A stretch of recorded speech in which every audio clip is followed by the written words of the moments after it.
बौद्धों द्वारा निर्मित कन्हेरी गुफाएं निम्नलिखित में से किस राज्य में स्थित है? महाराष्ट्र, ओडिशा, राजस्थान, दिल्ली।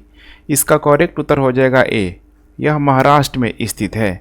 बात करें अब हम लोग कन्हेरी गुफाओं की, काफ़ी इम्पोर्टेंट है, इसके बारे में कुछ इम्पोर्टेंट पॉइंट आप लोग ध्यान में रखेंगे। जैसे कि कन्हेरी गुफाएं गुफाओं और शैलकृत स्मारकों का पूरा यह समूह है। जैसे कि इसमें आपको बहुत सारे गुफा देखने के लिए मिल जाएंगे और इसके साथ साथ बहुत सारे शैलकृत स्मारक भी देखने के लिए मिल जाएंगे।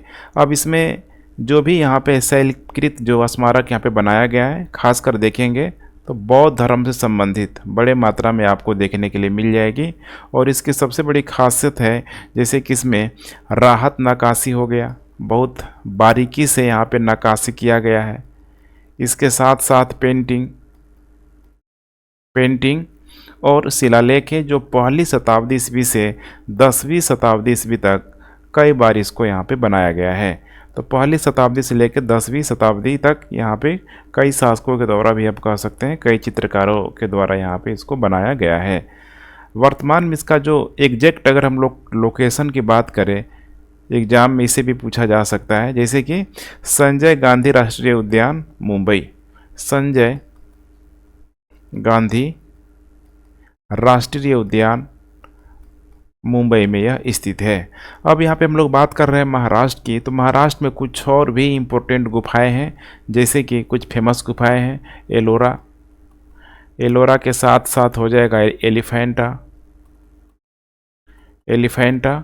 इसके अलावा कार्ला की गुफाएं, बाघ गुफाएं, ऐसे आपको 5 गुफा का नाम है आपको ध्यान रखना है कन्हेरी के साथ, जो कि अक्सर एग्जाम में पूछे जाते हैं। सीहोर के प्रसिद्ध मंदिर का नाम बताइए जिसका निर्माण विक्रमादित्य ने करवाया था और इसका जीर्णोद्धार मराठा पेशवा बाजीराव ने कराया था। बहुत इंपॉर्टेंट प्रश्न है, बीपीएससी में पूछे जाने की पूरी संभावना है। जैन मंदिर, सिद्ध गणेश मंदिर, हनुमान मंदिर, लक्ष्मी मंदिर। इसका करेक्ट उत्तर हो जाएगा यहाँ पे बी, सिद्ध गणेश मंदिर। सिद्ध गणेश मंदिर की बात करें तो इसकी जो स्थापना जो की गई थी सीहोर जिले के ग्राम गोपालपुर में हुई थी। यहाँ पे मैं मेंशन कर देता हूँ, सीहोर जिले के गांव जिसका नाम है गोपालपुर। वर्तमान में जिस तरीके से फैक्चुअल चीज़ों को बहुत ही माइक्रो लेवल पे पूछा जा रहा है, कोई भी आप ठीक है मतलब कह सकते हैं कि गारंटी ये नहीं ले सकते हैं कि इसे नहीं पूछा जाएगा, पूछे जाने की पूरी की संभावना यहाँ पे बनी रहेगी। इसका निर्माण उज्जैन के विक्रमादित्य के द्वारा, उज्जैनी जो शासक था जिसका नाम था विक्रमादित्य, बहुत ही फेमस शासक है, विक्रमादित्य के द्वारा किया गया था। और मराठा पेशवा बाजीराव के द्वारा इसको यहाँ पे, जैसे कि यहाँ पे मेंशन भी किया गया है, जीर्णोद्धार, इसका यहाँ पे कह सकते हैं कि पूरा जीर्णोद्धार, रिपेयरिंग वगैरह यहाँ पे कराया गया था। अब यहाँ पे बात कर रहे हैं हम लोग विक्रमादित्य की, तो थोड़ा इसके भी बारे में जान लेते हैं। विक्रमादित्य की बात करें तो वह एक महान सम्राट थे जो अपनी उदारता, साहस और विद्वानों के संरक्षण के लिए जाने जाते थे। विक्रमादित्य के द्वारा तो सबसे बड़ी जो उनको उपलब्धि यहाँ पे खासकर दी जाती है इतिहासकारों के द्वारा, वो है यहाँ पे शाक्यों को, ध्यान रखिएगा, शाक्यों को इनके द्वारा यहाँ पे पराजित किया गया था और उसी उपलक्ष्य में यहाँ पे विक्रम संवत युग की यहाँ पे शुरुआत हुई थी। इसका टाइम पीरियड पूछा जा सकता है 57 BC, 57 ईसा पूर्व में। हालांकि इस युग की पहचान देखा जाए तो विक्रम संवत के रूप में भी किया जाता है, विक्रम संवत के रूप में भी यहाँ पे प्रयोग किया जाता है। आपसे मैं एक प्रश्न पूछता हूँ, आप लोग कमेंट करके बताइएगा कि वर्तमान में भारत सरकार ने किस संवत को अपनाया हुआ है, विक्रम संवत को या फिर शक संवत को। निम्नलिखित में से किस इमारत को शान फतेहपुर के नाम से जाना जाता है? बुलंद दरवाज़ा, पंचमहल, हिरन मीनार, जमा मस्जिद। इसका करेक्ट उत्तर हो जाएगा यहाँ पे डी, जमा मस्जिद। यहाँ पे आप लोग ध्यान रखेंगे, शान फतेहपुर सिकरी की जामा मस्जिद को शान फतेहपुर के नाम से भी जाना जाता है। मस्जिद का कुछ और भी नाम दिया गया है, इसका एक नाम है शुक्रवार मस्जिद बहुत इंपॉर्टेंट है, डायरेक्ट पूछा जा सकता है। शुक्रवार मस्जिद का संबंध किससे है? तो जामा मस्जिद, जो कि फतेहपुर सीकरी में स्थित है, जो भारत की सबसे बड़ी मस्जिदों में से एक है। फतेहपुर सीकरी की अगर हम लोग बात करें, फतेहपुर सीकरी की बात करें तो विश्व विरासत स्थल में 17वीं सदी की एक मस्जिद है। 17वीं सदी की एक मस्जिद है और इसका जो निर्माण कराया गया था अकबर के द्वारा 1571 से 1585 के बीच, बहुत इंपॉर्टेंट है, 1571 से 1585 के बीच इसका यहाँ पे निर्माण कराया गया था फतेहपुर सीकरी का अकबर के द्वारा। निम्नलिखित में से कौन सी शाखाएं चरवाक संप्रदाय की है? चरवाक संप्रदाय की है, जैसे कि यहाँ पे धूर्त है, न्याय है, सुशिक्षित है, वैशेषिक है। चरवाक संप्रदाय से आप लोग भली भांति परिचित होंगे। यहाँ पे अगर आप एलिमिनेशन मेथड को भी लगा के इसको आप सही कर सकते हैं। जैसे कि हम लोग बात करें यहाँ पे न्याय की, तो देखिए न्याय तो नहीं होगा, क्योंकि न्याय का जो संबंध हो जाएगा यहाँ पे गौतम से हो जाएगा। पूरा नाम है यहाँ पे ऋषि अश्वपाद गौतम, ऋषि अश्वपाद गौतम। चौथा नाम यहाँ पे हो जाएगा वैशेषिक का जो संबंध है महर्षि कणाद से हो जाएगा, महर्षि कणाद से। तो इस कुल मिला के देखेंगे तो एक बच रहा है धूर्त और दूसरा बच रहा है यहाँ पे सुशिक्षित, और ऐसा ऑप्शन यहाँ पे दिया गया है। हमें नहीं पता है कुछ, तो हम जाएंगे यहाँ पे ऑप्शन डी के साथ, जो कि करेक्ट उत्तर है केवल 1 और 3।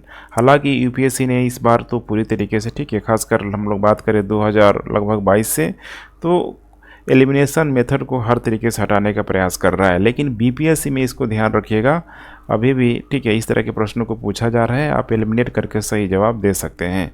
अब आइए हम लोग बात करते हैं यहाँ पे चरवाक संप्रदाय की। तो देखेंगे यहाँ पे 2 चरवाक संप्रदाय, जिसमें कि एक है यहाँ पे धूर्त और दूसरा है यहाँ पे सुशिक्षित का यहाँ पे उल्लेख है।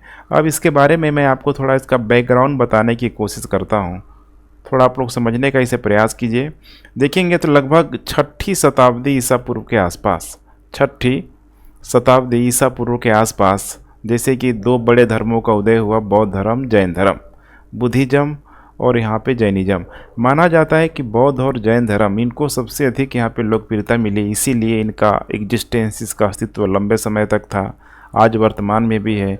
लेकिन ऐसा नहीं था कि उस समय और लोगों ने, ठीक है, अपनी आवाज़ नहीं उठाई विभिन्न विचारधाराओं को लेके। उस समय भी यहाँ पे उठाया गया, जैसे कि चरवाक, ध्यान होगा आपको, ठीक है, चरवाक, जो कि लोकायत दर्शन भी, लोकायत संप्रदाय से भी इसका संबंध है। उसी तरीके से आप लोगों ने मखली गोसाल का आजीवक संप्रदाय का भी नाम जरूर सुना होगा। तो देखा जाए तो लगभग बुद्ध कालीन से पहले इन लोगों ने भी समाज में, ठीक है, अपने मैसेज को, अपनी बातों को, अपनी विचारधाराओं को फैलाने का प्रयास किया हुआ था। अब इसी से संबंधित प्रश्न यहाँ पे पूछ लिया है, यहाँ पे चरवाक संप्रदाय की, ध्यान रखिएगा, चरवाक संप्रदाय की। तो ध्यान रखेंगे चरवाक संप्रदाय, जिसे लोकायत दर्शन भी कहा जाता है, जो कि भौतिकवादियों की एक दर्शन या फिर दार्शनिक भारतीय संप्रदाय है, जिसमें पारलौकिक जगत, कर्म, मुक्ति, पवित्र ग्रंथों की सर्वोच्चता हो गया, वेदों और आत्मा की अमरता की धारणाओं को पूरी तरीके से अस्वीकार कर दिया। अर्थात इसने पूरी तरीके से इहलौकिक पे यहाँ पे बल दिया हुआ था, जिसमें मैं एक सहज जो स्टेटमेंट है मैं आप लोगों को शेयर करना चाहता हूँ कि जितना हो सके इस जीवन में मजा करो, चाहे वो, ठीक है, ऋण लेके घी ही क्यों ना पी ना पड़े, पूरी तरीके से इंजॉय करो। तो कुल मिला के यही भाव था चरवाक संप्रदाय, जिसका संबंध है लोकायत दर्शन से। किस विजयनगर शासक ने यवन राज स्थापनाचार्य की उपाधि धारण की थी? कृष्णदेवराय, अच्युत देव राय, वीर नरसिंह, हरिहर। इसका करेक्ट उत्तर हो जाएगा यहाँ पे विजयनगर साम्राज्य का फेमस शासक यहाँ पे हो जाएगा कृष्णदेव राय। टाइम पीरियड की अगर हम लोग बात करें तो 1509 से लेके 29 के बीच है इनका टाइम पीरियड। इनका जो संबंध है, चूँकि यहाँ पे देखेंगे विजयनगर शासकों में कई सारा यहाँ पे वंश आया हुआ है, इनका संबंध है यहाँ पे तुलु वंश, इनका संबंध है यहाँ पे तुलु वंश, और इनके द्वारा यहाँ पे जैसे कि मेंशन किया गया है यवन राज स्थापनाचार्य की उपाधि धारण की थी। इसके अलावा एक और उपाधि थी जो पूछा जा सकता है, अभिनव भोज। अभिनव भोज की भी उपाधि धारण की गई थी। इनको आंध्र भोज के नाम से भी जाना जाता है, आंध्र भोज के नाम से भी जाना जाता है। इनके द्वारा बनवाई गई कुछ इम्पोर्टेंट, ठीक है, जो कलाकृतियाँ हैं, जैसे कि विजय महल, विजय महल, इसके अलावा यहाँ पे हो जाएगा हजारा, हजारा राम मंदिर, बहुत फेमस है एक और विठल स्वामी। यहाँ पे आप लोग, ठीक है, प्रोनाउंसिएशन से आप लोग समझ जाएंगे। विठल स्वामी मंदिर, विठल स्वामी मंदिर का निर्माण कृष्णदेव राय के समय किया गया था। निम्नलिखित में से कौन सा वाद्य यंत्र इंडो इस्लामिक मूल के हैं? इंडो इस्लामिक मूल के हैं। यहाँ पे कुछ इंपॉर्टेंट वाद्य यंत्र हैं, जैसे कि सितार, तबला, सारंगी, शहनाई। इसका करेक्ट उत्तर मैं बता देता हूँ आपको, सी हो जाएगा 1, 2 और 3। देखिए, अगर हम लोग बात करें सितार की, तो सितार विदेशों में आकर सबसे प्रसिद्ध संगीत वाद्य यंत्र यहाँ पे बन गया, जो इंडो इस्लामिक मूल के है, इसीलिए पहला भी सही है। दूसरा है यहाँ पे देखिए तबला, ढोलक जिसे, ठीक है, ढोलक नहीं कहेंगे, ठीक है, लेकिन उसी टाइप का है यहाँ पे। तो तबला भारतीय संगीत में शुरू से ही यहाँ पे प्रयोग हो रहा है। शुरू में यहाँ पे प्रयोग होने वाला एक ताल वाद्य यंत्र है, जो मुख्य रूप से दक्षिण एशियाई देशों में बहुत प्रचलित है, इसीलिए तबला भी सही है। तीसरा है यहाँ पे देखिए सारंगी। सारंगी का मतलब मैं आपको बताता हूँ, इसके 2 शब्दों से बना है। पहला है यहाँ पे से, से का मतलब होता है 3 का फारसी समकक्ष, 3 का फारसी समकक्ष। और दूसरा यहाँ पे होता है इसका रंगी, सेह रंगी, सेह रंगी यही होता है सारंगी। तो रंगी के मतलब हो यहाँ पे रंग का, रंग का फारसी समकक्ष, फारसी समकक्ष, अर्थात कह सकते हैं कि सारंगी के रूप में, ठीक है, अपभ्रंग माने अपभ्रंश जो भाषा होती है, ठीक है, उससे ये पूरी तरीके से बना हुआ है। तीसरा भी सही है। चौथा अगर हम लोग बात करें शहनाई की, शहनाई की तो देखिए नेपाल में बहुत अधिक प्रचलित था। शहनाई उत्तर भारत और नेपाल का एक डबल रिद वाद्य यंत्र है, इसीलिए चौथा स्टेटमेंट यहाँ पे गलत हो जाएगा, क्योंकि प्रश्न पूछ रहा है इंडो इस्लामिक मूल के कौन है। करेक्ट उत्तर हो जाएगा सी। ताम्रपसार चित्रकला के बारे में निम्नलिखित कथनों पर विचार कीजिए। वे मालवा के मैदानों के बसे हुए कृषि समुदायों के साथ क्षेत्र के गुफावासियों के बीच संबंध को प्रकट करते हैं। ताम्रपसार चित्रकला के बारे में कही जा रही है, ये बिल्कुल ही करेक्ट स्टेटमेंट है पहला। इस अवधि के दौरान देखेंगे तो चित्रों से मालवा के मैदान के बसे हुए कृषि समुदायों के क्षेत्र या फिर कृषि समुदायों के साथ इस क्षेत्र के गुफावासियों की आवश्यकताओं के संबंध हो गया, संपर्क और पारस्परिक आदान प्रदान का पूरी तरीके से पता चलता है, जो भी यहाँ पे इस चित्रकला के माध्यम से, इस चित्रकला के माध्यम से। लेकिन इन चित्रों से प्राचीन काल के चित्रों की जो यहाँ पे एक होती है ना सजीवता, कि एकदम लगता है कि ताज़ा यहाँ पे बना हुआ है, वैसा नहीं है। सजीवता और जीवंतता दोनों ही यहाँ पे गायब हो गई। सोचिए ताम्रपसार काल, आज से कितने हो सकता है कि 1000 साल पहले उस समय का जो चित्र था, वर्तमान में तो पूरी तरीके से, ठीक है, कॉन्ट्रास्ट तो रहेगा ही नहीं रहेगा, धूमिल पड़ ही जाएगा। दूसरा स्टेटमेंट दिया भी है, प्राचीन काल के चित्रों में मौजूद सजीवता और जीवंतता यहाँ पे गायब हो गई थी, इसीलिए दूसरा भी स्टेटमेंट सही है, पहला भी स्टेटमेंट यहाँ पे सही है। इस काल के चित्रों का जो समूह देखेंगे तो महाराष्ट्र के, ये बहुत इंपॉर्टेंट है, महाराष्ट्र के नरसिंहगढ़ में, महाराष्ट्र के नरसिंहगढ़ में ताम्रपसार चित्रकला से संबंधित बहुत सारे चित्र पाए गए हैं। करेक्ट उत्तर हो जाएगा इसका सी। निम्नलिखित में से कौन सा दुनिया का पहला ग्रेनाइट मंदिर है? बहुत इंपॉर्टेंट है, बीपीएससी के द्वारा, खासकर 69th बीपीएससी के द्वारा पूछा जा सकता है। तंजावुर बृहदेश्वर मंदिर, महाबलीपुरम के तट मंदिर, हम्पी विरूपाक्ष मंदिर, कोणार्क सूर्य मंदिर। इसका करेक्ट उत्तर हो जाएगा यहाँ पे ए, तंजावुर का बृहदेश्वर मंदिर।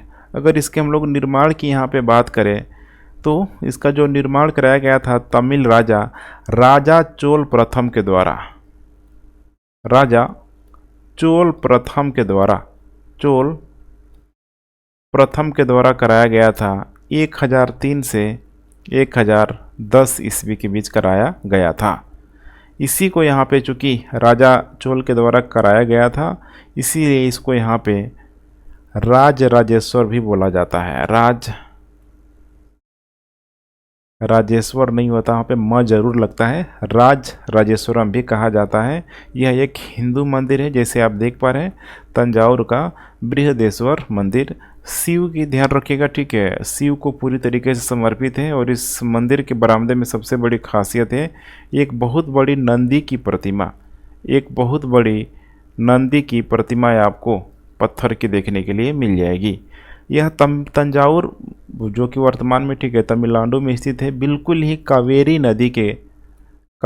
नदी के तट पे, दक्षिणी तट पर यह स्थित है। यह सबसे बड़े दक्षिण भारतीय मंदिरों से एक है यहाँ पे, ठीक है, मंदिरों में से, जहाँ पे आपको बड़े बड़े गोपुरम, जो कि यहाँ पे एंट्री गेट में समझ सकते हैं, ठीक है, बड़े बड़े जो गोपुरम होता है मेहराव टाइप का यहाँ पे, ठीक है, बहुत ही शानदार तरीके से यहाँ पे अलंकरण के माध्यम से देखेंगे गेटों में यहाँ पे बनाया जाता है। ये सबसे बड़ी इसकी यहाँ पे खासियत है। इसी को यहाँ पे ध्यान रखेंगे दक्षिण मेरू भी कहा जाता है, दक्षिणी मेरू भी कहा जाता है। यह मंदिर यूनेस्को की विश्व धरोहर स्थल का एक हिस्सा है, जिसे महान चोल मंदिर के रूप में भी जाना जाता है। निम्नलिखित ऐतिहासिक स्थानों पर चर्चा कीजिए, विचार कीजिए। कैलाशनाथ मंदिर, चितवनवासल गुफाएं, अरमा मलाई गुफा। उपयुक्त स्थानों में से कौन सा भित्ति चित्रों के लिए जाना जाता है? भित्ति मतलब क्या होता है यहाँ पे? भित्ता, जैसे कि बिहार में बोला जाता है भित्ता, ठीक है। भित्ता मतलब हो जाएगा यहाँ पे दीवार, जो दीवार में यहाँ पे चित्र बनाया गया है। इसका करेक्ट उत्तर हो जाएगा यहाँ पे सी। 1 2 3 तीनों का तीनों यहाँ पे करेक्ट उत्तर होगा। जैसे मैंने आपको बताया, भित्ति चित्र का मतलब होता है एक भित्ति चित्र या ग्राफिक कलाकृति के रूप में आप इसे समझ सकते हैं, जिसे दीवार, छत या किसी अन्य अस्थायी सतह पर चित्रित या यहाँ पे लगाया गया हो, बनाया गया हो। इन चित्रों में देखेंगे उस समय अधिकांश जो विषय था, जैसे कि यहाँ पे बुद्धिज्म हो गया, उसके साथ साथ जैन धर्म, उसके साथ साथ हिंदू धर्म, खासकर इन 3 धर्मों से संबंधित चीज़ें बड़ी मात्रा में बनाई गई थी। अब उसका आप एग्जाम्पल के तौर पे देख सकते हैं, जैसे कि कैलाशनाथ मंदिर, यह एलोरा महाराष्ट्र में स्थित है।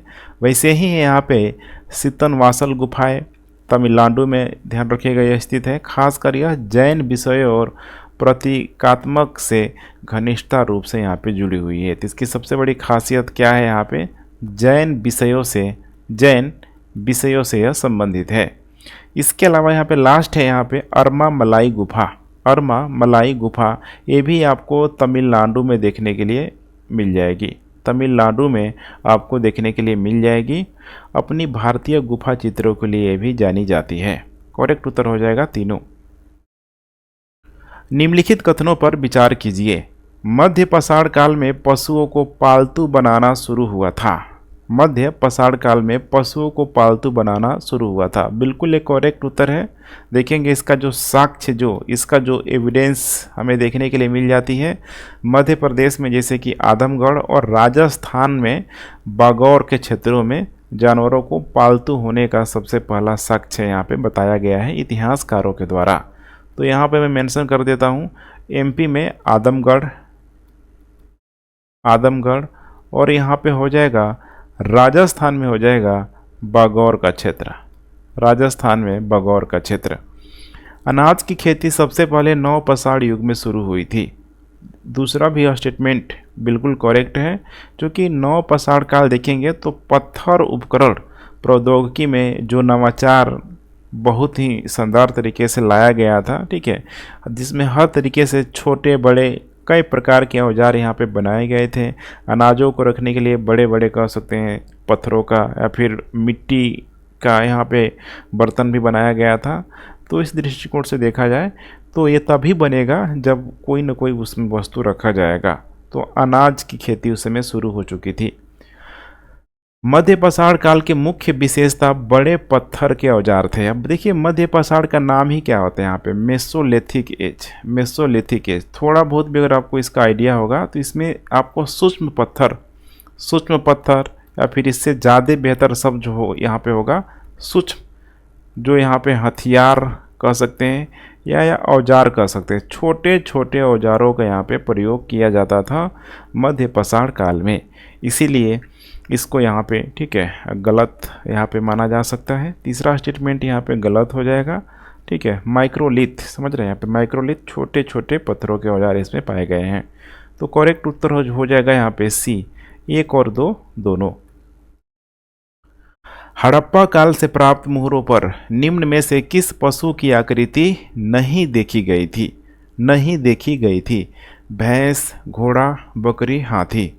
देखेंगे तो देखिए घोड़ा जो प्रिय जो पशु था ये हड़प्पा काल के लोगों का नहीं था, बल्कि घोड़ा का जो साक्ष्य आपको देखने के लिए मिल जाएगा वैदिक काल में बड़े मात्रा में इसका प्रयोग किया जाएगा।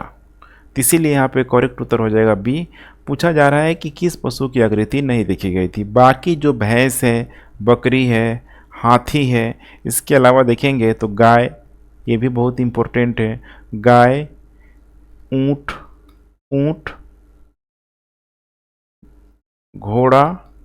घोड़ा और सिंह ये जो 4 नाम मैं मेंशन कर रहा हूँ, गाय, ऊंट, घोड़ा, सिंह, इसको यहाँ पे हड़प्पा काल के मोहरों पे यहाँ पे चित्रित नहीं किया गया है। हो सकता है कि उनकी संख्या उस समय कम थी, या फिर उनके लाइफ में इनका बहुत अधिक इम्पोर्टेंट रोल नहीं होगा, या फिर हो सकता है कि हड़प्पा काल के लोग इन सारे जानवरों से परिचित नहीं होंगे। मोहरों पर सबसे अधिक प्रतिनिधित्व करने वाला जो पशु था वो था यहाँ पे वृषभ, बैल। ठीक है, वास्तव में घोड़ा एक ऐसा पशु था जिससे हड़प्पा सभ्यता बिल्कुल यहाँ पे अनजान थे। अकॉर्डिंग टू ऑप्शन, पशुओं को पालतू बनाना एक महत्वपूर्ण घटना थी जिसे हड़प्पा सभ्यता में देखा जा सकता है। भारतीय इतिहास के संदर्भ में निम्नलिखित घटनाओं को कालानुक्रमिक क्रम में व्यवस्थित कीजिए। वेदों की रचना की शुरुआत, चरक, इनाम गांव में अधिवास, महापाषाणों के निर्माण की शुरुआत। अब यहाँ पे दिया गया है, नीचे दिए गए कूट का सही प्रयोग करके सही उत्तर चुनिए। अब यहाँ पे देखेंगे, याद आपको एग्जैक्ट डेटा या आपको याद नहीं रखना है, बल्कि अगर आपने इतिहास पढ़ने के दौरान परिवर्तन को समझा है तो आसानी से आप इसे बता सकते हैं इंटरलिंकिंग करके कि पहले कौन आया होगा। यहाँ पे ध्यान से देखिए, सबसे पहले देखेंगे यहाँ पे वेदों की रचना की शुरुआत। वेदों की रचना की जो शुरुआत हुई लगभग देखा जाए तो 3500 वर्ष पूर्व, अर्थात आप कह सकते हैं 1500 ईसा पूर्व, जब यहाँ पे पहली बार ऋग्वेद की रचना यहाँ पे शुरू की गई। उसके बाद एक के बाद हो जाएगा चौथे नंबर महापाषाणों के निर्माण की शुरुआत, जो खासकर देखा जाए प्रायद्वीपीय भारत में, दक्षिण भारत में यहाँ पे हो चुका था। इसका टाइम पीरियड जो माना जाता है लगभग 3000 BC, 3000 ईसा पूर्व में हो चुका था। उसके बाद यहाँ पे हो जाएगा 3 इनाम गांव में अधिवास। ठीक है, इसका जो आसपास के एरिया की बात करें तो एक नदी है घोड़ नदी। इस नदी का नाम आप लोग ध्यान रखेंगे, घोड़ नदी, जो भीमा की एक सहायक नदी है। इसे लगभग 3600, बहुत अधिक ठीक है ये डेट नहीं माना जाता, इसे लगभग माना जाता है कि 2700 वर्ष पहले अधिग्रहण कर लिया गया था। और फिर यहाँ पे दूसरे नंबर पे हो जाएगा चरक। ध्यान रखिएगा, चरक संहिता जो आज से वर्तमान में माना जाता है कि लगभग 2000 साल पहले यहाँ पे ठीक है, लगभग दूसरी शताब्दी ईसा पूर्व और दूसरी शताब्दी ईस्वी के आसपास से विकसित हुई थी चरक संहिता। उत्तर वैदिक काल के सामाजिक जीवन के बारे में निम्नलिखित कथनों पर विचार कीजिए। वर्ण व्यवस्था उत्तर वैदिक काल के दौरान पूरी तरह से स्थापित हो चुकी थी। आपको पता होना चाहिए वैदिक काल को 2 भागों में बांटा जाता है, ऋग वैदिक काल और उत्तर वैदिक काल।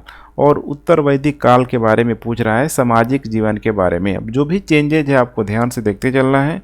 वर्ण व्यवस्था उत्तर वैदिक काल के दौरान पूरी तरीके से स्थापित हो चुकी थी, बिल्कुल करेक्ट स्टेटमेंट है। सामाजिक भेद की वर्ण व्यवस्था अधिक विशिष्ट इस समय तक आते आते हो गई थी। यह व्यवसाय और अधिक वंशानुगत के आधार पे पूरी तरीके से क्या हो गया, कम हो गया। यहाँ पे पूरी तरीके से क्या हो जाए, कह सकते हैं कि स्टेबलाइज हो गया। बाल विवाह का प्रचलन नहीं था उत्तर वैदिक काल में, ये भी यहाँ पे बिल्कुल करेक्ट स्टेटमेंट है। माना जाता है उत्तर वैदिक काल तक, ठीक है, विवाह तब किए जाते थे जब जोड़े परिपक्व उम्र में पहुंच जाते थे। लड़की की सहमति हमेशा मांगी जाती थी, यहाँ तक कि उसे अपनी जीवन साथी चुनने के लिए भी आज़ादी थी।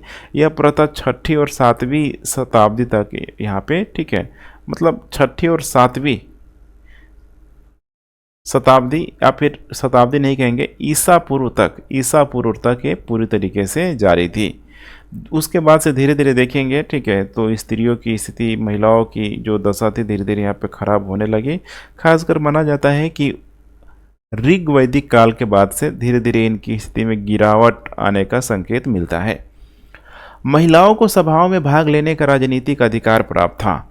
ये जो अधिकार प्राप्त था, मैंने बताया था आपको, ये ऋग वैदिक काल में था, लेकिन उत्तर वैदिक काल तक आते आते ये सारे जो अधिकार थे, महिलाओं ने अपने अधिकारों को खो दिया।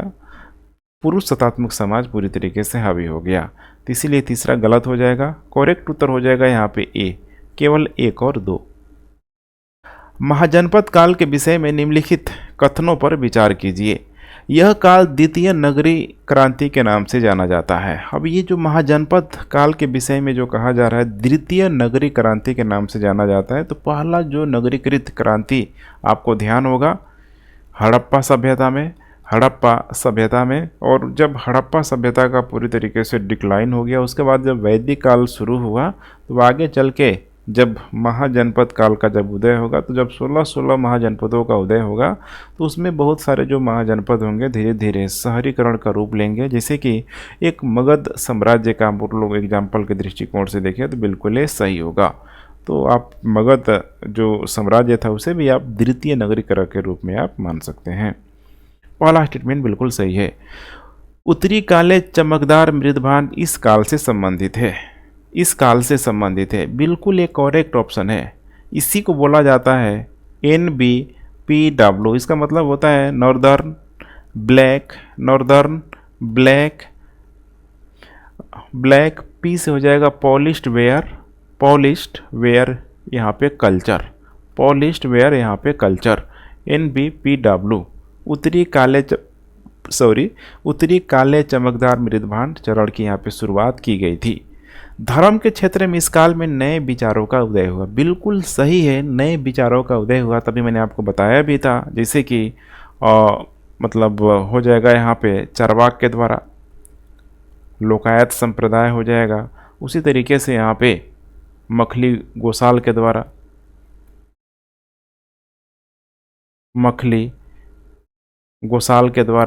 उसी तरीके से यहाँ पे हो जाएगा बौद्ध धर्म, उसी तरीके से हो जाएगा यहाँ पे जैन धर्म। मखली गोसाल के द्वारा यहाँ पे आजीवक संप्रदाय की यहाँ पे स्थापना की गई थी। ठीक है, तो सब ध्यान में रखेंगे, कहीं से भी प्रश्न बन सकता है। इस काल में सर्वप्रथम लोहे की खोज हुई। अब यहाँ पे देखेंगे तो ये चौथा स्टेटमेंट को लेकर बहुत अधिक कंट्रोवर्सी है। बहुत सारे एग्जामों में कमीशन ने यहाँ पे पूछा हुआ है कि लोहे की खोज कब की गई, तो उसमें बताया जाता है आंसर में 6ठी शताब्दी ईसा पूर्व। लेकिन अगर हम लोग लोहे की बात करते हैं तो लोहे की जो खोज है पहली बार महाजनपद काल में हुई थी, यह कहना पूरी तरीके से सही नहीं होगा, क्योंकि भारतीय उपमहाद्वीप में लगभग देखा जाए तो 1500 से 1000 ईसा पूर्व के आसपास लोहे का उपयोग यहाँ पे शुरू हो गया था। तो इस आधार पर इस प्रश्न का जो उत्तर होगा चौथा नहीं होगा, गलत होगा। और यही पूछ रहा है कि कौन सा कथन सही नहीं है, तो करेक्ट उत्तर हो जाएगा यहाँ पे डी। लेकिन अगर 4 ही ऑप्शन होगा, किसी एक को अगर करेक्ट चूज करना होगा तो आपको इसके साथ जाना होगा कि इस काल में सर्वप्रथम लोहे की खोज हुई थी। खासकर अगर 6ठी शताब्दी दे दे तो इसका संबंध डायरेक्ट हो जाएगा कि यहाँ तक लोहे की खोज हो गई थी, बड़े मात्रा में लोहे का प्रयोग होने लगा था। निम्नलिखित में से वह व्यक्ति कौन है जिनका नाम देवनापिय एवं पियदस्सी भी था? बहुत आसान सा सवाल है। मौर्य सम्राट चंद्रगुप्त, मौर्य सम्राट अशोक, गौतम बुद्ध, भगवान महावीर। इसका करेक्ट उत्तर यहाँ पे हो जाएगा बी, मौर्य सम्राट अशोक। वह व्यक्ति है जिसका नाम देवनापिय एवं पियदस्सी भी था। अब कुछ न कुछ इसका मतलब होगा यहाँ पे, देवनापिय पियदस्सी, जैसे कि देवनापिय का अर्थ होता है देवताओं का वर्त, देवताओं का अर्थ नहीं होगा, देवताओं का प्रिय, देवताओं का प्रिय, ठीक है। यह अक्सर अशोक द्वारा प्रियदासी शीर्षक के साथ प्रयोग किया जाता है, जिसका अर्थ होता है, जिसका अर्थ होता है वह जो दूसरों के साथ दया करता है, वह जो दूसरों के साथ यहाँ पे दया करता है। कई जगह आपको प्रियदस्सी भी मिलेगा, प्रियदस्सी भी मिलेगा, आपको कन्फ्यूजन नहीं करना है। जैन धर्म के संदर्भ में निम्नलिखित कथनों पर विचार कीजिए। जैन धर्म का मतलब क्या है यहाँ पे कि हर जगह अहिंसा को सबसे अधिक मानना, अहिंसा को सबसे अधिक बल देना। जैन साहित्य ने क्षेत्रीय भाषाओं के विकास का समर्थन किया। बिल्कुल एक करेक्ट स्टेटमेंट है। जैन द्वारा जो उस समय प्राकृत भाषा के प्रयोग ने भाषा के विकास का पूरी तरीके से यहाँ पे समर्थन किया हुआ था। प्राकृत भाषा का इस्तेमाल यहाँ पे किया गया क्योंकि उस समय देखा जाए तो यह आम लोगों की भाषा थी, जिसने उन्हें अपने सिद्धांत को समाज के ज़मीनी स्तर पर प्रचारित करने में मदद की। चूँकि यहाँ पे विचारों का आदान प्रदान तभी होगा जब यहाँ पे कम्युनिकेशन स्किल यहाँ पे सेम होगा, खासकर भाषाओं के स्तर पे बात करें तभी तो व्यक्ति कम्युनिकेट कर पाएगा यहाँ पे। तो इसीलिए यहाँ पे पहला स्टेटमेंट सही है। जैन धर्म का मूल दर्शन महावीर की निधन के बाद लिखा गया था। अब देखेंगे तो जैन धर्म का जो मूल जो दर्शन है, खासकर जो पांच दर्शन में जो चार था ये तो ऑलरेडी पार्श्वनाथ के द्वारा यहाँ पे बताया गया था, जैसे कि अहिंसा, अस्तेय,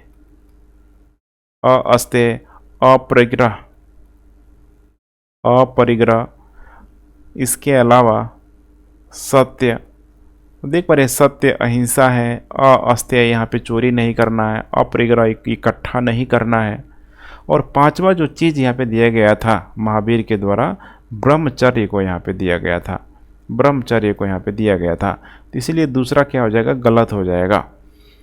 आगम महावीर की शिक्षाओं से युक्त पाठ है, बहुत इंपॉर्टेंट है यहाँ पे। आगम महावीर की शिक्षाओं से युक्त पाठ है, जो कि प्रमुख आगम साहित्य में 12 अंग होता है। 12 अंग यहाँ पे मैं मेंशन कर देता हूँ, इसे मैं डिलीट करता हूँ। आगम,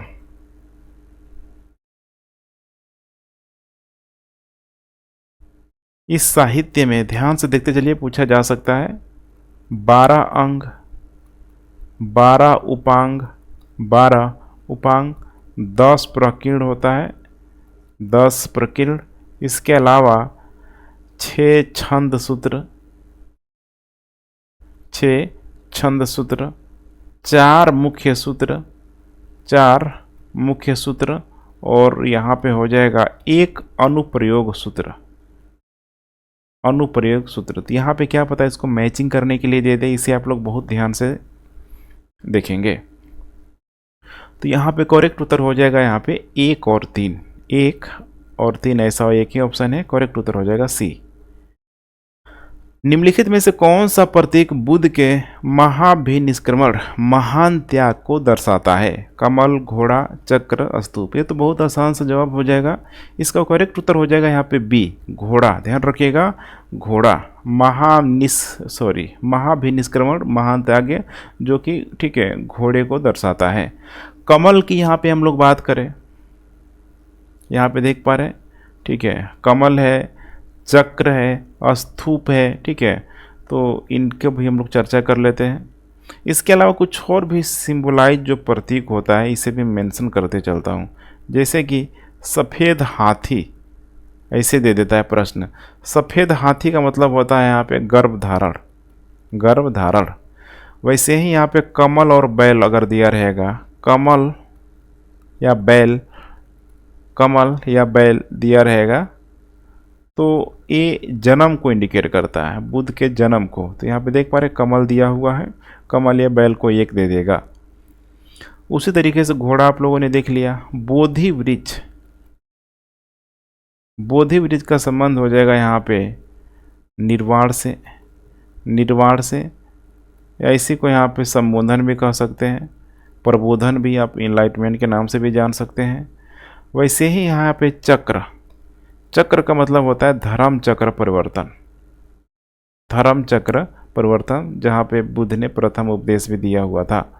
उसके बाद है यहाँ पे अस्तूप, अस्तूप तो सबको यहाँ पे पता ही होगा, महापरिनिर्वाण, महापरिनिर्वाण, ठीक है, इसको इंडिकेट करता है, अर्थात बुद्ध को मोक्ष की प्राप्ति हो गई। और जब देखिए यहाँ पे जब बोला जाता है यहाँ पे निर्वाण की प्राप्ति हो गई, एक होता है निर्वाण और दूसरा होता है यहाँ पे कैवल्य। तो निर्वाण का मतलब आप ऐसे समझ सकते हैं जैसे कि संपूर्ण ज्ञान की प्राप्ति हो गई, जैसे कि बुद्ध को प्राप्त हुई, वैसे यहाँ पे कैवल्य जो कि जैन धर्म से संबंधित है, जैन धर्म से संबंधित है, जो भी यहाँ पे जैन, ठीक है, जो कह सकते हैं कि प्रमुख जो लोग हुए हैं यहाँ पे, सबको यहाँ पे कैवल्य की क्या हुई, प्राप्ति हुई, संपूर्ण ज्ञान की प्राप्ति हुई। यूनानी यात्री डिमेचस के संदर्भ में निम्नलिखित कथनों पर विचार कीजिए। वह टॉलमी फिलाडेल्फस द्वारा भेजा गया अशोक का यूनानी राजदूत था। ये पहला स्टेटमेंट बिल्कुल यहाँ पे गलत है। डिमेचस की अगर हम लोग बात करें, यहाँ पे मैं मेंशन कर देता हूँ डिमेचस, तो इसका टाइम पीरियड है लगभग 295 से लेके 275 BC है, यहाँ पे ईसा पूर्व होगा। वह चंद्रगुप्त मौर्य के पुत्र जो कि बिंदुसार था, उसका यह यूनानी राजदूत था, बिंदुसार का। ये बहुत इंपॉर्टेंट प्रश्न हो सकता है, ऐसे प्रश्न अभी तक नहीं पूछे गए हैं। यूनानियों के लिए बिंदुसार को एलिट्रो, ठीक है, केट्स के रूप में भी यहाँ पे जाना जाता था।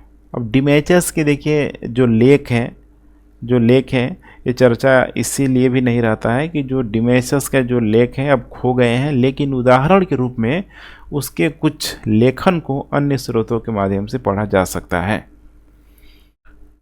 तो दूसरा ये बिल्कुल करेक्ट है, करेक्ट उत्तर हो जाएगा यहाँ पे बी, करेक्ट उत्तर हो जाएगा यहाँ पे बी, केवल और केवल डू। इसके अलावा एक और नाम बार बार पूछता है यहाँ पे डायनोसियस का, डायनोसियस का, ठीक है, वह टॉलमी फिलाडेल्फस द्वारा भेजा गया अशोक का यूनानी राजदूत था। तो ये है यहाँ पे, ठीक है, किसके द्वारा, टॉलमी फिलाडेल्फस के द्वारा। निम्नलिखित गुप्त राजाओं को कालानुक्रमिक क्रम में व्यवस्थित करना है। समुद्रगुप्त, कुमारगुप्त प्रथम, स्कंदगुप्त, चंद्रगुप्त द्वितीय। बहुत आसान है, इसमें करेक्ट यहाँ पे उत्तर हो जाएगा, ए से शुरू हो जाएगा समुद्रगुप्त। समुद्रगुप्त की बात करें तो जैसे कि यह अपने पिता के उत्तराधिकारी हुआ था। देखा जाए टाइम पीरियड तो लगभग 325 AD के आसपास, लगभग 325 AD से लेके 375 AD के बीच पूरा इसका यहाँ पे शासनकाल रहा। भारत का नेपोलियन समुद्रगुप्त को यहाँ पे बोला जाता है। समुद्रगुप्त के बाद से सेकेंड नंबर पे, सेकेंड नंबर नहीं करेंगे मैंने, समुद्रगुप्त के बाद से सीक्वेंस में चंद्रगुप्त द्वितीय यहाँ पे शासक बनेगा, चंद्रगुप्त द्वितीय। टाइम पीरियड होगा 375 से लेके लगभग 415 AD के बीच, ठीक है। इसी की पुत्री थी बहुत फेमस, जिसका नाम था यहाँ पे प्रभावती, प्रभावती, ठीक है, प्रभावती गुप्त। तीसरे नंबर पे हो जाएगा चंद्रगुप्त द्वितीय के बाद उसका जो दूसरा जो पुत्र था जिसका नाम था कुमारगुप्त प्रथम, कुमारगुप्त प्रथम। टाइम पीरियड हो जाएगा 415 से लेके 455 तक, 455 तक। और लास्ट में यहाँ पे जो बच गया, जैसे कि स्कंदगुप्त यहाँ पे मेंशन भी किया गया है, स्कंदगुप्त, ठीक है, कह सकते हैं कि साम्राज्य का उत्तराधिकारी यहाँ पे बनाया गया। लगभग 455 से लेके 487 तक। स्कंदगुप्त के बाद से धीरे धीरे गुप्त जो शासक है कमज़ोर पड़ने लगेंगे और फिर बाहर से, ठीक है, हुड़ों वगैरह का आक्रमण होने लगा, समस्या इनके सामने यहाँ पे खड़ी हो गई। तो यहाँ पे करेक्ट उत्तर हो जाएगा 1423। निम्नलिखित में से कौन सा सूफी मत का संप्रदाय नहीं है? सैयदाना, चिश्तिया, सुहरावर्दी, कादरिया। देखेंगे तो अमूमन आप लोगों ने देखा होगा 4 सबसे लोकप्रिय जो सिलसिले होता है, जैसे कि चिश्ती सिलसिला हो गया, सुहरावर्दी हो गया, कादरिया हो गया, इसके अलावा नक्शबंदी। नक्शबंदी बिहार में कौन जो सिलसिला प्रसिद्ध था, तो ध्यान रखिएगा बिहार में कादरिया सिलसिला बहुत फेमस था, ठीक है, जो याहिया मनेरी के द्वारा इसकी स्थापना की गई थी माना जाता है। सैयदाना जो देखिए, ठीक है, मुझे एग्जैक्ट तो यह ध्यान नहीं है, लेकिन सैयदाना का जो संबंध है हो सकता है कि कोई फेमस मतलब कोई पीर आप कह सकते हैं, ठीक है, उस टाइप का नाम है। तो सैयदाना बिल्कुल यहाँ पे आउट उत्तर है। करेक्ट उत्तर हो जाएगा यहाँ पे ए। यहाँ पे मैं मेंशन कर देता हूँ, करेक्ट उत्तर हो जाएगा यहाँ पे ए। भारतीय इतिहास के संगम युग के संदर्भ में निम्नलिखित कथनों पर विचार कीजिए। संगम युग के दौरान तमिलकम को 4 पारिस्थितिक क्षेत्रों में विभाजित किया गया था। अब देखेंगे संगम युग के दौरान चेर चोल पांड्या का आप लोगों ने नाम जरूर सुना होगा। तो इसको 4 पारिस्थितिक क्षेत्रों में विभाजित नहीं किया गया था, बल्कि 5 पारिस्थितिक क्षेत्रों में विभाजित किया गया था। तो 5 जो पारिस्थितिक जो क्षेत्र है यहाँ पे मैं मेंशन कर देता हूँ, एग्जाम में बार बार पूछे जाने की संभावना बनी रहती है। नंबर 1 है यहाँ पे कुरुंजी। एकदम ध्यान से देखते चलिए। कुरिंजी का मतलब होता है पहाड़ी क्षेत्र, पहाड़ी क्षेत्र। कुरुंजी के बाद हो जाएगा यहाँ पे पलाई। पलाई का मतलब हो जाएगा यहाँ पे शुष्क क्षेत्र। तीसरा है यहाँ पे मुलई। मुलई का मतलब हो जाएगा चारागाह क्षेत्र। चौथे नंबर पे हो जाएगा मरुदम। नाम से ही लग रहा है, मरुदम का मतलब होता है वेटलैंड, आर्द्र भूमि। और 5वां नंबर पे हो जाएगा यहाँ पे नीतल। नीतल अर्थात समुद्र तट, समुद्र तट। तो ये 5 आपको ध्यान रखना है, 5 पारिस्थितिक क्षेत्रों में विभाजित किया गया था। तो पहला ये क्या हो जाएगा, गलत हो जाएगा। संगम युग में मृतकों को चढ़ाने की महापसार प्रथा बंद कर दी गई थी। अर्थात दक्षिण भारत में आप लोगों ने देखा होगा महापसार काल के दौरान कि मृतकों को यहाँ पे पत्थरों के बीचों बीच यहाँ पे दफनाया जाता था। तो ये परंपरा यथावत जारी थी। तो ये भी यहाँ पे सही क्या है, नहीं है। दूसरा भी सही यहाँ पे ध्यान रखिएगा नहीं है। तो यहाँ पे पूछ रहा है कि उपरोक्त में से कौन सा कथन सही नहीं है, सही नहीं है। तो इसमें यहाँ पे करेक्ट उत्तर हो जाएगा 1 और 2, दोनों ही सही क्या है, नहीं है। एग्जाम में बहुत ध्यान से देखना है, ठीक है। निम्नलिखित पर विचार कीजिए। हरजुका, किरुकुला, बिलकोट, पनाया। आशा करता हूं कि ये बिल्कुल आप लोगों के लिए नया प्रश्न होगा। इसका करेक्ट उत्तर हो जाएगा देखिए 1, 2, 3, 4। चूंकि चालुक्य के वंश के दौरान उपरोक्त में से किस प्रकार के कर लगाए जाते थे, चारों प्रकार के कर लगाए जाते थे। एक्चुअली देखा जाए, ठीक है, तो चालुक्य वंश के द्वारा जो बादामी चालुक्यों के उच्च स्तरों पे सरकार को, ठीक है, मगध और सातवाहन की प्रशासनिक व्यवस्था के अनुरूप बनाया गया था। कॉपी किया था इन लोगों ने माना जाता है, ठीक है। मगध और जैसे कि सातवाहन व्यवस्था मौजूद थी। अब इसके बारे में जान लीजिए। हरजुका जो कर लगाया जाता था भार पर, वेट पर यह लगाया जाता था। किरुकुला जो लगाया जाता था पारगमन में खुदरा वस्तुओं पर, खुदरा वस्तुओं पे। बिल कोड हो जाएगा बिक्री कर, सेल टैक्स के रूप में आप समझ सकते हैं, बिक्री कर। पनाया हो जाएगा सुपारी कर, सुपारी कर। और एक और है यहाँ पे मैं मेंशन कर देता हूँ, सिद्धिया। सिद्धिया का मतलब हो जाएगा भूमि कर, भूमि कर। निम्नलिखित में से कौन सा कथन सही है। यात्री फाहियान ने अपनी यात्रा के दौरान भारत में व्याप्त अस्पृश्यता का विवरण दिया हुआ था। बिल्कुल सही है। फाहियान जो कि चंद्रगुप्त द्वितीय के शासनकाल के दौरान भारत आया हुआ था, वह बौद्ध धर्म ग्रंथों की खोज में भारत की यात्रा करने वाला पहला चीनी बौद्ध भिक्षुक भी था, कोई डाउट नहीं है। उसने उस समय भारत में व्याप्त अस्पृश्यता का उल्लेख किया हुआ था। फाहियान ने चंद्रगुप्त द्वितीय के शासनकाल के दौरान भ्रमण किया हुआ था। दोनों को दोनों यहाँ पे करेक्ट स्टेटमेंट में है। उसने उस समय बौद्ध मठों हो गया, जैसे कि जीवन और बौद्धों की शिक्षाओं का विस्तृत विवरण दिया हुआ था। फाहियान ने अपनी यात्रा का जो वृत्तांत जो ठीक है लिखा है, बताया है, a record of Buddhist kingdom, a record of Buddhist kingdom. ठीक है, ध्यान रखिएगा, फाहियान ने अपना यात्रा का वर्णन किया हुआ था।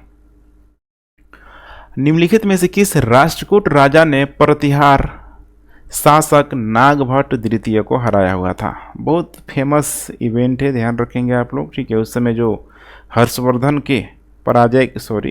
की मृत्यु के बाद से जो कन्नौज का जो क्षेत्रों को लेकर देखेंगे तो इधर पाल वंश, इधर गुर्जर प्रतिहार और नीचे राष्ट्रकूट, तीनों के बीच जो त्रिपक्षीय जो संघर्ष होगा, जिसमें तीनों के तीनों धीरे धीरे लोग बर्बाद हो जाएंगे।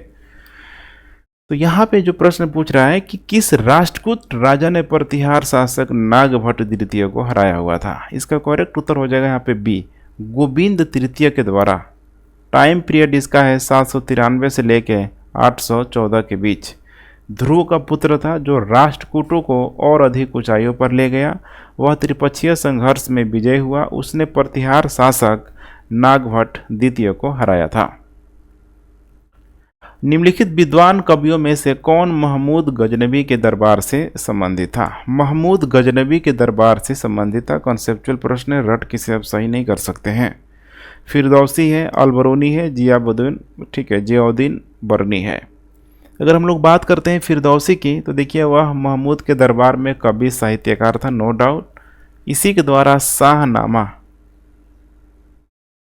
शाहनामा की रचना किसके द्वारा की गई थी? फिरदौसी के द्वारा, बिल्कुल सही है। दूसरा है यहाँ पे अलबरूनी ने तो देखिए मतलब जितना इंटरेस्ट अलबरूनी ने भारतीय साहित्यों को, ग्रंथों को पढ़ने में लिया हुआ है, शायद वैसा कोई मुस्लिम इतिहासकार लिया हो। अलबरूनी बहुत फेमस नाम है, महमूद के दरबार में भी ठहरा हुआ था। भारत पर एक प्रसिद्ध जो बुक लिखा हुआ था, किताब ए हिंद, इसी के द्वारा लिखा गया था। जियाउद्दीन बरनी की बात करें तो देखिए यह MBT मोहम्मद बिन तुगलक के समय, ठीक है, ये था, लगभग दिल्ली में देखा जाए 17 वर्षों तक रहा। इसी के द्वारा तारीख फिरोज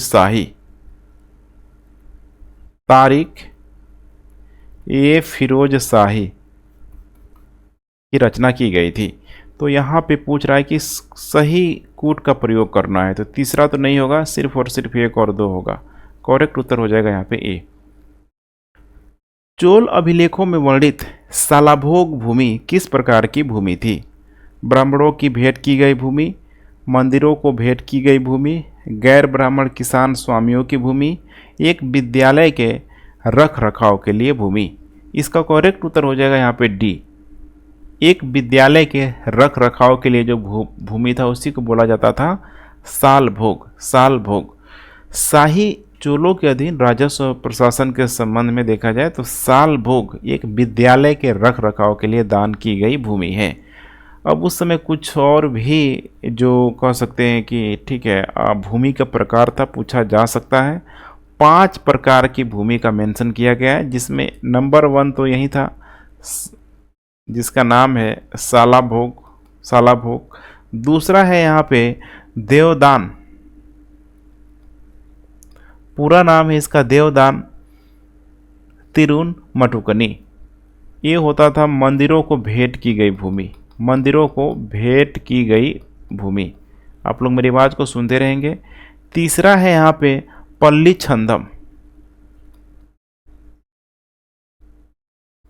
छंदम, जैन संस्थानों को दान में की गई भूमि। चौथा है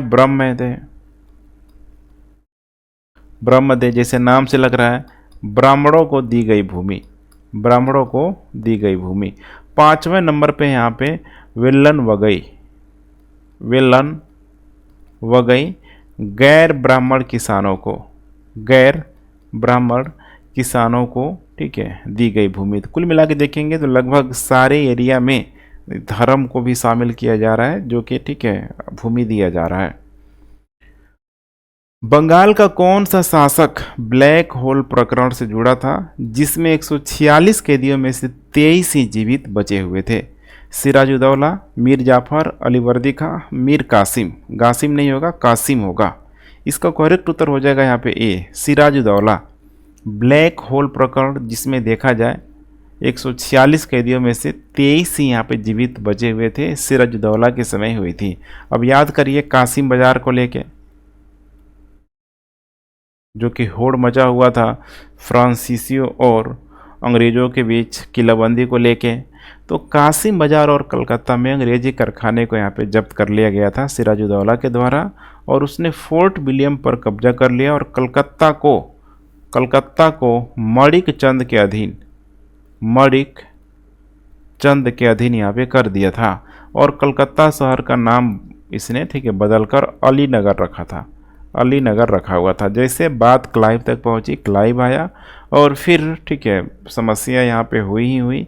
अलीनगर की संधि जो कि सिराजुद्दौला के लिए बहुत ही अपमानजनक थी, अलीनगर की संधि सिराजुद्दौला को यहाँ पे करनी पड़ी।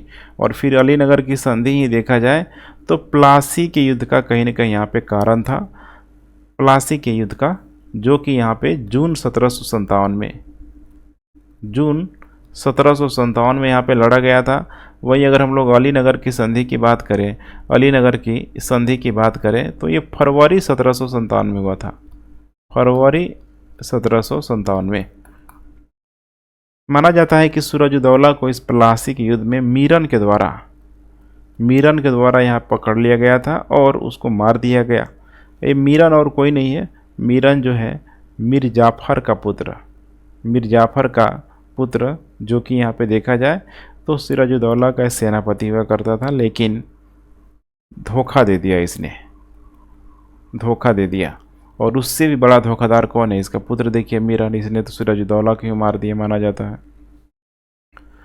शिवाजी के संदर्भ में निम्न तिथि में से कौन सी तिथि सुमेलित नहीं है? जावली दुर्ग पर अधिकार 1647 में। देखेंगे तो देखिए शिवाजी ने ठीक है 1656 ईस्वी में चंद्रराव मोरे को मारकर जावली पर अपना अधिकार किया हुआ था, जो कि डेट गलत है, पहला गलत है। पुरंदरगढ़ पर अधिकार 1648 में, बिल्कुल सही है, शिवाजी ने पुरंदरगढ़ के किले पर कब्जा किया हुआ था। उसके बाद है यहाँ पे सूरत लूट 1664 में, अरब सागर पर प्रमुख मुगल बंदरगाह, इसे आप ठीक है सूरत को लूटने का साहसी पूर्व यहाँ पे निर्देश दिया गया था। पुरंदर की संधि हुई है 1665 में, बिल्कुल सही है, राजा जय सिंह पुरंदर 1665 में शिवाजी को हराने में सफल रहा था और शिवाजी ने 1665 ईस्वी में राजा जय सिंह के साथ पुरंदर की संधि की हुई थी। निम्नलिखित में से कौन से कथन सही है? 1715 में सिराजुद्दौला के गवर्नर बनने के बाद बंगाल का सूबा धीरे धीरे मुगल नियंत्रण से स्वतंत्र हो गया। अब खुद सोचिए यहाँ पे बात किसी की जा रही है, सिराजुद्दौला की 1715 की बात की जा रही है, तो ये तो स्टेटमेंट ही पूरी तरीके से गलत है। यहाँ पे आपको ध्यान रखना होगा 1715 में कौन था, तो 1715 में था मुर्शिद कुली खान। मुर्शिद कुली खान 1717 में मुर्शिद कुली खान के गवर्नर बनने के बाद बंगाल का सूबा धीरे धीरे मुगल नियंत्रण से स्वतंत्र हो गया। इसी ने अपनी जो राजधानी थी ढाका से मुर्शिदाबाद स्थानांतरित किया था, जो कि बिल्कुल सही है। पहला भी सही है, पहला सही नहीं होगा ना, यहाँ पर गलत हो जाएगा, ठीक है। दूसरा सही है, सिराजुद्दौला ने 1757 में अंग्रेजों के साथ अलीनगर की संधि पर हस्ताक्षर किए और उन्होंने कासिम बाजार और कलकत्ता में अंग्रेजी कारखाने को यहाँ पे जब्त कर लिया हुआ था। बिल्कुल सही है, अब अभी मैंने बताया था। तो बी और सी करेक्ट उत्तर हो जाएगा, अर्थात 2 और 3 यही है, 2 और 3 अर्थात 2 और 3, ठीक है। इसे बी मान लीजिए और 3 को यहाँ पे सी मान लीजिए। मुगल राजाओं की धार्मिक नीतियों के बारे में निम्नलिखित में से कौन सी कथन सही नहीं है? 1563 में तीर्थ यात्रा पर लगने वाले कर को समाप्त कर दिया गया और 1564 में गैर मुस्लिम विषयों पर जजिया कर समाप्त कर दिया गया था। बिल्कुल सही है। 1563 में देखेंगे तो अकबर ने पवित्र स्थलों का दौरा करने वाले हिंदू तीर्थयात्रियों पर लगाए गए जो कर का एक विशेष, ठीक है, कर को पूरी तरीके से निरस्त कर दिया और 1564 में गैर मुस्लिमों पर जजिया या वार्षिक कर से पूरी तरीके से निरस्त कर दिया। तो पहला स्टेटमेंट क्या है, सही है। अकबर अपने अधिकारियों को धार्मिक सहिष्णुता की नीति का पालन करने का निर्देश दिया। ये तो बहुत अच्छा ऑप्शन है, बहुत सारी मूवी बन चुकी है, उससे भी अंदाज़ा लगा सकते हैं। सभी मुगल सम्राटों ने पूजा स्थलों के निर्माण और रख रखाव के लिए अनुदान नहीं किया। अब यहाँ पे दो चीज़ें, पूजा स्थल और रख रखाव, ये सी स्टेटमेंट है यहाँ पे गलत है, क्योंकि सभी मुगल सरकारों ने पूजा स्थलों के निर्माण और रख रखाव के लिए अनुदान दिया ही दिया था। यहाँ तक कि मैं आपको बता दूं, युद्ध के दौरान जब अगर कोई मंदिर जब नष्ट हो जाता था, मंदिर जब नष्ट हो जाता था तो बाद में उसकी मरम्मत के लिए अनुदान जारी किया जाता था। शाहजहां और औरंगजेब के शासनकाल में युद्ध के दौरान नष्ट किए गए कई मंदिरों की मरम्मत के लिए अनुदान जारी किया गया था, जो कि बिल्कुल करेक्ट है। तो यहाँ पे पूछ रहा है कि कौन सा सही नहीं है, तो सही क्या नहीं है, करेक्ट उत्तर हो जाएगा यहाँ पे सी, यही सही नहीं है। सभी मुगल सम्राटों ने पूजा स्थलों के निर्माण और रख रखाव के लिए अनुदान नहीं दिया, बल्कि सबने दिया। शाहजहां से लेके औरंगजेब तक सबने दिया, अर्थात जिसपे हम प्रश्न चिन्ह लगाते हैं टॉलरेंस को लेके, उन सारे शासकों ने उस समय दिया ही दिया।